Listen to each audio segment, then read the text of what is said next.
Hello साथी हो, कस्तो छ तपाईहरुलाई? आज मैले नयाँ एउटा ब्लग बनाएको।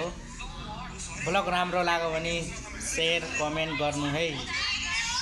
अरुणाचलमा छु, दोकान एउटामा काम गर्छु। अलिअलि सानो दरमा भेट्छु। काम छैन अहिले दोकानमा, के गर्नु, यतिकै बसो।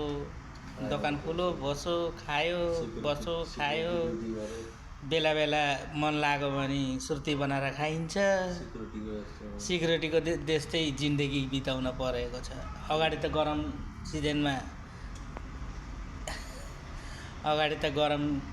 सिजनमा राम्ररी नै काम चल्थ्यो। अहिले त काम पनि चल्दैन राम्ररी, के गर्नु।